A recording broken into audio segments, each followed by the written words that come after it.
Islamic scholar Mufti Muhammad Yusuf Taibi Hafizahullah Ta'ala, Fazile Madina University. Alhamdulillah Rabbil Alameen, wassalatu wassalamu ala rasulihil kareem wa ala alihi wa sahbihi ajma'in. Ashhadu an la ilaha illallah wa ashhadu anna Muhammadan abduhu wa rasuluhu sallallahu alayhi wa sallam. آج ہم 7واں پارہ پڑھ رہے ہیں. چھٹے پارے کی آخری آیت یہ تھی لَتَجِدَنَّ أَشَدَّ النَّاسِ عَدَاوَةً لِلَّذِينَ آمَنُوا الْيَهُودُ وَالَّذِينَ أَشْرَكُوا. اے نبی صلی اللہ علیہ وسلم، آپ دیکھیں گے کہ جو مسلمانوں کے زیادہ شدید دشمن ہیں وہ نمبر 1 یہودی ہیں، اس کے بعد مشرک ہیں. وَلَتَجِدَنَّ أَقْرَبَهُم مَّوَدَّةً لِلَّذِينَ آمَنُوا الَّذِينَ قَالُوا إِنَّا نَصَارَىٰ. اور ان کی نسبت مسلمانوں سے زیادہ قریب وہ عیسائی ہیں.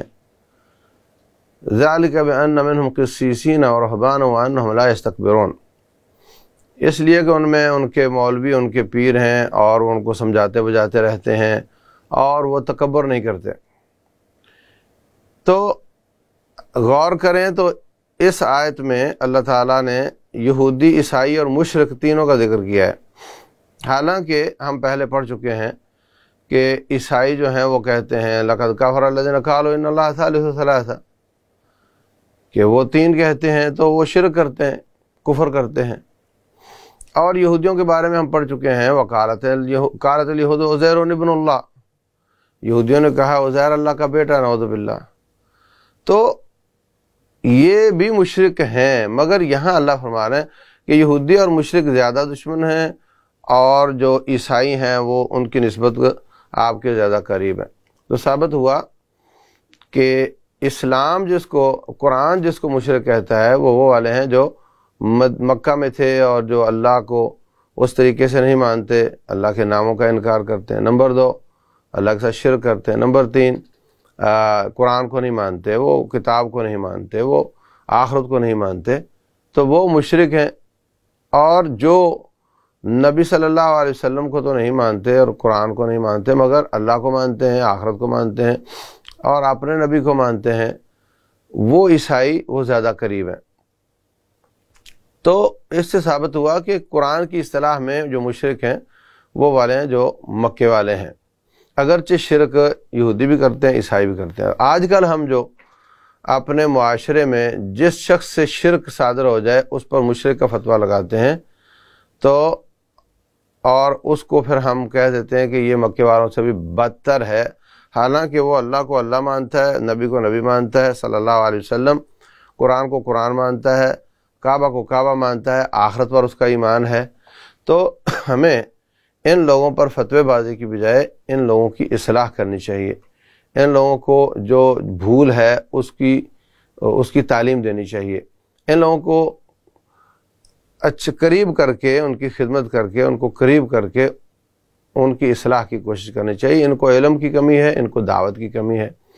اور جن لوگوں نے حکمت کے ساتھ علم اور دعوت کا کام کیا، ان لوگوں نے دیکھا کہ یہ لوگ کتنی جلدی اللہ کے فضل سے قریب آتے اور اللہ تعالیٰ ان کی اصلاح کر دیتا ہے.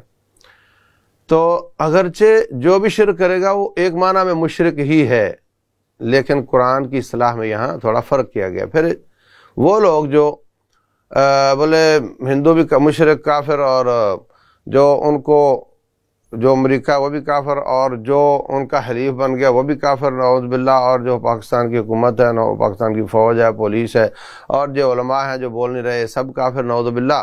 اور نہ پکڑو اور مارو، بم پھوڑو، یہ جو ہمارے ساتھ پچھلے 20 سال ہوتا رہا ہے. ان کو بھی سوچنا چاہیے کہ قرآن تو کافر اور کافر میں فرق کر رہا ہے. پہلی ہجرت رسول اللہ صلی اللہ علیہ وسلم نے حبشہ کی طرف کروائی تھی، تو اس میں مشرک سے مشرک کی طرف ہی گئے تھے نا، مشرک سے مشرک کی طرف ہی گئے تھے، اور وہ اللہ کے فضل سے مسلمان ہو گئے تھے، نجاشی مسلمان ہو گئے تھے. اس لیے اگلی آیت میں اللہ فرماتے ہیں وَإِذَا سَمِعُوا مَا أُنزِلَ إِلَى الرَّسُولِ، 7ویں پارے کی پہلی آیت میں، کہ جب وہ قرآن سنتے ہیں تو ان کی آنکھوں سے آنسو جاری ہو جاتے ہیں اور وہ کہتے ہیں یقولون ربنا آمنا فاکتبنا مع الشاہدین.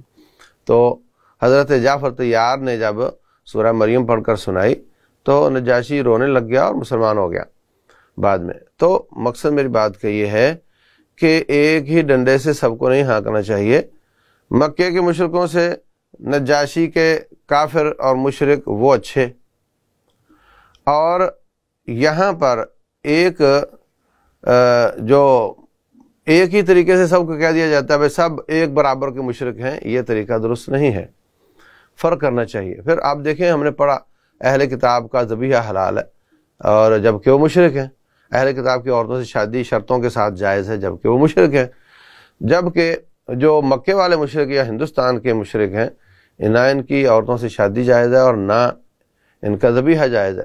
تو قرآن نے جب فرق کیا ہے، اور یعنی وہ اللہ کو مانے اور آخرت کو مانے تو اتنا فرق ہو جاتا ہے، اور یہ مشرک جو شرک کرتے ہیں ہمارے مسلمانوں میں سے، یہ تو سارے چیزوں پر ایمان لا رہے ہوتے ہیں مگر ان میں کمزوریاں ہیں عقیدے کی اور عمل کی، تو ہمیں ان کو اصلاح کے ساتھ دعوت اللہ اور حجت اور برہان اور تعلیم اس کے ساتھ ان کی اصلاح کرنی چاہیے۔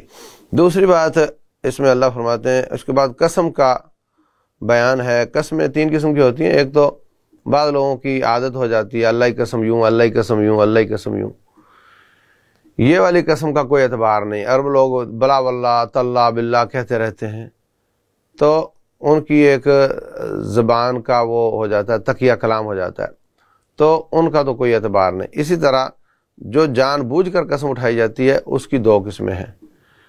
تیسری یہ ہو گئی پہلے والی، وہ یہ کہ آپ کو معلوم ہے آپ نے چوری کی بلے نہیں کی، حالانکہ آپ نے کی ہے، اور آپ کو قسم اٹھاؤ تو قسم اٹھا لیتے ہیں، تو یہ جھوٹی قسم ہے، یہ کبیرہ گناہ ہے، یہ بہت بڑا گناہ ہے۔ رسول اللہ صلی اللہ علیہ وسلم نے جہاں کبیرہ گناہوں کا تذکرہ فرمایا وہاں اس کا بھی کیا، تو یہ اس کا علاج تو توبہ ہے، خالی کفارے سے بات نہیں بنے گی، سچی توبہ کرنی پڑے گی، اور جو قسم اٹھانے سے آپ نے حق مارا وہ حق واپس کرنا ہوگا۔ اور دوسری طرف جو دوسری قسم ہے وہ ہے کہ آپ نے کہا میں بھائی سے بات نہیں کروں گا، اللہ کی قسم کھا لی، تو آپ کو تو بھائی سے بات کرنی چاہیے، بھائی جو ہوا اگرچہ مسلمان بھائی کیوں نہ ہو، تو اب آپ کو بعد میں سمجھ آئی کہ میں نے غلط قسم اٹھا لی ہے، تو اس کا کفارہ دے کر آپ وہ کام کر لیں جس کے خلاف آپ نے قسم اٹھائی ہے۔ تو وہ جو کفارہ ہے وہ ہے اطعام عشرۃ مساکین، آپ کی جو سٹینڈرڈ ہے کھانے کا اس کا جو متوسط درجہ ہے، ایوریج ہے، اس حساب سے 10 مسکینوں کو کھانا کھلانا، یا 10 مسکینوں کو کپڑے پہنانا، یا پھر ایک غلام آزاد کرنا، اور اگر ایسا نہ کر سکو تو پھر 3 روزے ہر قسم کے بدلے، یہ اس کا کفارہ ہے۔ یہ آیت نمبر آپ کی 83 سے آگے ہے، 84-85 میں، اور اس کے بعد شراب اور دیگر نجس چیزوں کی حرمت کا بیان ہوا ہے۔ پہلے ہم نے آیت پڑھی تھی کہ آپ سے پوچھتے ہیں جوئے اور شراب کے بارے میں، تو اللہ تعالیٰ نے خالی انالیسس کیا تھا، بتایا نہیں تھا کہ حرام ہے حلال ہے، آپ پر چھوڑ دیا تھا۔ اس آیت میں اللہ تعالیٰ نے واضح قسم کا بیان دیا ہے، انما الخمر والمیسر والانصاب والازلام رجس من عمل الشیطان، جوا، شراب اور یہ جو قسمت دیکھنے کی پڑیاں ہوتی ہیں یا اس کے تیر ہوتے ہیں، یہ سب پلید ہیں، شیطان کے عمل سے ہیں، ان سے بچ جاؤ اور تاکہ تم کامیاب ہو جاؤ، بچو اس سے، یہ شیطان کا عمل ہے، واضح احکام ہے ان چیزوں کے حرام ہونے کے۔ اس کے بعد کچھ آیت نمبر 68 سے 120 تک اللہ تعالیٰ نے حضرت عیسیٰ علیہ السلام کی سیرت یا ان کے بارے میں معلومات دی ہیں کہ وہ اللہ تعالیٰ کا نعوذ باللہ بیٹا نہیں ہے، اور وہ حضرت مریم علیہ السلام کا بیٹا ہیں، اور اللہ نے کلمہ پھونکا تھا، روح پھونکی تھی، اس وجہ سے ہیں، اور وہ ان کے کچھ معجزات کا ذکر ہے کہ وہ مادرزاد اندھے پر ہاتھ پھیرتے تو اس کی آنکھیں واپس آ جاتی، جسم پر کوڑ ہے ہاتھ پھیرا تو جسم بالکل ٹھیک ہو جاتا، تو مردہ آدمی کو کہتے اللہ کے حکم سے اٹھ جا تو وہ زندہ ہو جاتا۔ تو یہ سب معجزے ان کے اللہ کی اجازت اور اس کے حکم سے تھے، ان کی اپنی ملکیت نہیں بلکہ اللہ تعالیٰ کی ملکیت اور اس کی اجازت اور اس کے حکم اور اس کی طاقت سے تھے، اس لیے وہ اللہ کے بیٹے اور یا آپ کا معبود کہلانے کے حقدار نہیں ہیں۔ تو حضرت عیسیٰ علیہ السلام کے بارے میں یہ ساری وضاحتوں کرنے کے بعد کچھ چیزیں اور بھی بیان ہوئی ہیں، جیسے حالت احرام میں شکار کرنا۔ ایک ہوتا ہے حرم میں شکار کرنا، وہ تو آپ کا احرام نہ بھی ہو تو آپ شکار نہیں کریں گے۔ ایک ہے جیسے مدینہ سے چلے، احرام باندھ لیا، اب ابھی حرم کے حدود میں داخل نہیں ہوئے، مگر آپ شکار نہیں کر سکتے۔ اگر آپ شکار کریں گے تو پھر جتنا بڑا جانور ہوگا اتنا ہی بڑا جانور آپ کو قربانی کرنی پڑے گی حرم میں، جیسے ہرن ہے تو بکری کرنی پڑے گی، اسی حساب سے۔ اس کے بعد اللہ تعالیٰ نے وہ آیت نازل کی ہے جو جس وجہ سے اس سورت کا نام سورہ مائدہ ہے۔ یہودیوں نے کہا کہ یا اہل کتاب نے کہا کہ ہمیں آپ اے موسیٰ اپنے رب سے کہیں کہ ایک دسترخوان اترے آسمان سے اور اس میں طرح طرح کے کھانے ہوں تو ہمیں خوشی بھی ہوگی اور ہم اپنا پیٹ بھی پالیں گے اس سے۔ تو انہوں نے پھر وہ دعا کی، تو یہ والی آیت نازل ہوئی ہے یہاں پر، جس کی وجہ سے سورہ مائدہ کا نام المائدہ ہے۔ عیسیٰ علیہ السلام کا بیان کیا اور سب کچھ ہونے کے بعد اس کے باوجود لوگوں نے ان کی عبادت شروع کر دی، ان کو رب کا بیٹا بنا دیا۔ تو اللہ تبارک و تعالیٰ قیامت والے دن پوچھے گا، اے عیسیٰ کیا تو نے لوگوں کو کہا تھا کہ مجھے اور میری ماں کو اللہ کے مقابلے میں معبود بنا لو؟ وہ کہیں گے یا اللہ سبحانک، تو پاک ہے، میں تو بالکل ایسی بات نہیں کر سکتا، اور اگر میں نے کی ہوتی تو تیرے علم میں ہوتا۔ تعلم ما فی نفسی، جو میرے دل میں ہے وہ آپ جانتے ہیں، ولا اعلم ما فی نفسک، جو آپ کے نفس میں ہے وہ میں نہیں جانتا، جو آپ کے نفس میں ہے وہ میں نہیں جانتا۔ تو اس میں رب ذوالجلال کی صفات میں سے اللہ کے لیے لفظ نفس استعمال ہوا ہے، تو ہم ان صفات کو جیسے بیان ہوا ہے مانتے ہیں، ان کا معنی بھی مانتے ہیں، مگر اس کی کیفیت کیا ہے وہ انسانوں یا مخلوق جیسا بالکل نہیں، اور اس پر ہم خالی ایمان لاتے ہیں۔ یہ یہاں پر صورت ختم ہو جاتی ہے۔ یہاں پر ایک آیت ہے، ان تعذبہم فانہم عبادک، اے اللہ اگر آپ میرے امتیوں کو عذاب دے گا تو تیرے بندے ہیں، دے سکتا ہے، اگر معاف کر دے تو بہت غالب حکمت والا ہے۔ تو رسول اللہ صلی اللہ علیہ وسلم یہ آیت تہجد میں پڑھ کر رویا کرتے تھے بہت زیادہ۔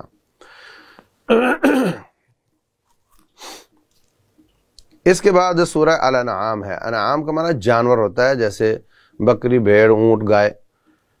یہ مکی صورت ہے، اور اس میں زیادہ جو مکی صورتیں ہیں ان میں زیادہ عقائد پر زور ہے، اور مشرکین کی خرافات اور بدعات کا رد اس میں موجود ہے، اور یہ ان 5 صورتوں میں سے ہے جو الحمدللہ سے شروع ہوتی ہیں۔ تو آیت نمبر 6 سے 27 تک مشرکین مکہ کا تذکرہ، وہ کیا کرتے تھے، کیسے کیسے جانوروں کو اپنے اوپر حرام کر لیتے تھے۔ کہا کہ جو مردہ پیدا ہو وہ مردوں پر حرام ہے اور عورتیں اس کو کھا سکتی ہیں، اور اس میں سے جو جانور اتنے بچے جن لے وہ بتوں کے لیے وقف ہو جاتا ہے، جو مادی اتنے کر لے وہ وقف ہو جاتی ہے۔ ما جعل اللہ من بحیرۃ ولا سائبۃ ولا وصیلہ ولا حام، یہ ساری قسمیں تھیں ان جانوروں کی جن کو وہ وقف کرتے تھے بتوں کے نام پر۔ اور آج ہمارے ہاں بھی لوگ جانور قبروں کے نام، قبر والوں کے نام وقف کرتے ہیں۔ آپ کو کبھی آوارہ گائے چلتی پھرتی نظر آئے گی روڈوں پر، بولے یہ بابے کی گائے ہیں، تو ان کو کوئی مارتا نہیں اور ان کو جو کھائیں ان کو کھانے دیتے ہیں۔ یہ سب تصور ان کا تھا، مکے والوں کا۔ تو اس کے بعد اللہ تعالیٰ نے اس کو کرٹیسائز کیا ہے، اس کی مذمت کی ہے۔ اور مکے والے یہ بھی کہتے تھے کہ قرآن جادو ہے، اور نبی صلی اللہ علیہ وسلم نعوذ باللہ جادوگر ہیں، اس کو بھی غلط قرار دیا۔ اور کبھی کہتے جی یہ بشر رسول کیوں بن گئے ہیں، آسمان سے نوری کوئی آتا تو ہم پھر مان لیے ہوتے، اور کبھی کہ اور طریقوں سے مذاق اڑاتے۔ تو ان سب کو اللہ تعالیٰ نے ان کی مذمت فرمائی ہے۔ پھر وہ آپ یوں کیوں نہیں کرتے، آپ غیب کیوں نہیں جانتے، آپ نوری کیوں نہیں؟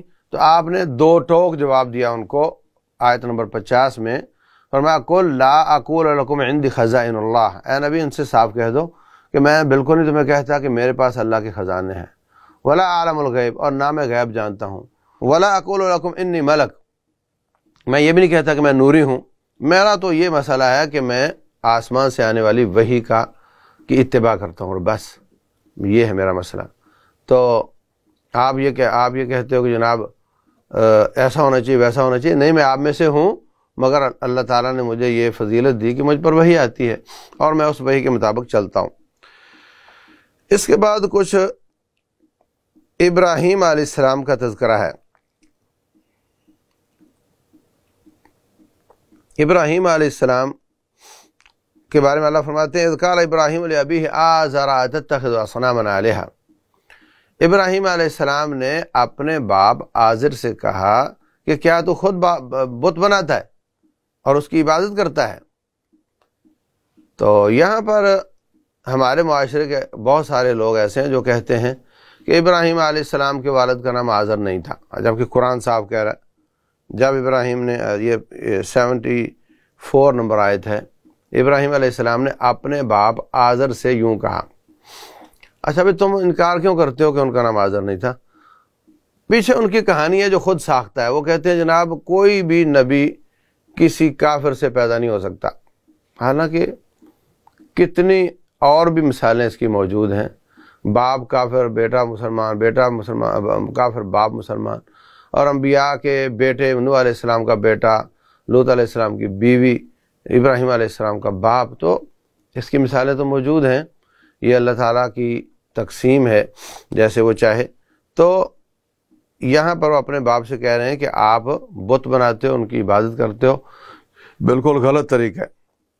تو قوم کو سمجھانے کے لیے کہنے لگے یہ جو ستارہ طلوع ہوا ہے اتنا اونچا ہے، ہماری پہنچ سے باہر ہے، بہت خوبصورت ٹمٹما رہا ہے، لگ رہا ہے کہ یہ رب ہوگا۔ تو جب وہ ڈوب گیا تو کہنے لگے لو یہ تو ڈوب گیا، جو رب ہوتا ہے اس میں صرف خوبیاں ہوتی ہیں اور اس میں کوئی خامی نہیں ہوتی، لہٰذا یہ رب نہیں ہو سکتا۔ جتنے بھی لوگ عبادت کرتے ہیں مختلف معبودوں کی، ان کا ایک ہی قاعدہ ہے، وہ سمجھتے ہیں کہ اس میں خوبی ہے اور وہ یہ نہیں دیکھتے کہ اس میں خامی بھی تو ہے۔ مثلا جتنے انسانوں کی عبادت ہو رہی ہے وہ دنیا سے چلے گئے، وہ مر گئے اور وہ قبر کے منو مٹی کے نیچے چلے گئے، لوگوں نے ان کے کپڑے اتار دیے، ان کو نہلایا، ان کو استنجا کروایا، تو اتنا کمزور معبود کیسے ہو سکتا ہے؟ پھر وہ کہتے ہیں نہیں وہ مرے ہیں ہی نہیں، وہ تو پردہ پا گئے ہیں اور یہ کر گئے وہ کر، یہ سب ایسے ڈکوسلے ہیں جن کی کوئی دلیل نہیں۔ تو معبود وہ ہوتا ہے جس میں کسی قسم کا کوئی عیب نہ ہو۔ پھر جب چاند دیکھا کہا یہ تھوڑا بڑا ہے، یہ شاید رب ہوگا، تو جب وہ بھی ڈوب گیا تو کہا نہیں یہ رب بھی نہیں۔ پھر سورج دیکھا کہا یہ اس سے بھی بڑا ہے، تو یہ رب ہو سکتا ہے، اس کی روشنی بھی بہت زیادہ ہے، وہ بھی ڈوب گیا تو کہا کہ میں تو سارے معبودوں سے کٹ کر ایک اللہ کا ہوتا ہوں۔ تو اس طریقے سے انہوں نے اپنی قوم کو سمجھانے کی کوشش کی کہ یہ ستارے بھی رب نہیں ہو سکتے۔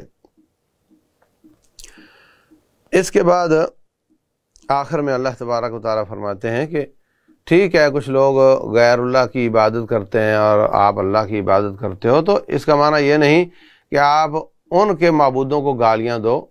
اگر آپ ان کے معبودوں کو گالیاں دو گے فیسب اللہ عدوا بغیر علم، تو وہ تمہارے حقیقی معبود کو گالیاں دیں گے۔ تو یہ ایک طریقہ، ایک قانون بیان کر دیا کہ بس اوقات آپ اپنے والدین کو خود گالیاں دے رہے ہوتے ہیں جبکہ آپ نہیں چاہتے۔ وہ کیسے؟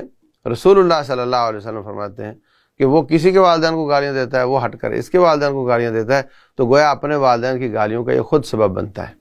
تو ایسا نہیں کرنا چاہیے، گالیوں سے بچنا ہے، مگر ان کے برے عقائد کا رد کرنا ہے، یہ طریقہ ہے۔ اور اخلاق کے ساتھ، کردار کے ساتھ، خدمت کے ساتھ ان کو قریب کر کے، سوکھی روکھی دعوت نہیں چلتی بھائی۔ رسول اللہ صلی اللہ علیہ وسلم بہت کھلاتے پلاتے بھی تھے، دیتے بھی تھے، اور آپ کے 40 سال دینے کے اور خدمت کرنے کے، جس کی بنیاد پر آپ نے اپنی دعوت کی بنیاد رکھی تھی۔ تو ہمیں بھی ان چیزوں کی طرف توجہ دینی چاہیے۔ واللہ اعلم، وصلی اللہ وسلم وبارک علی نبینا محمد۔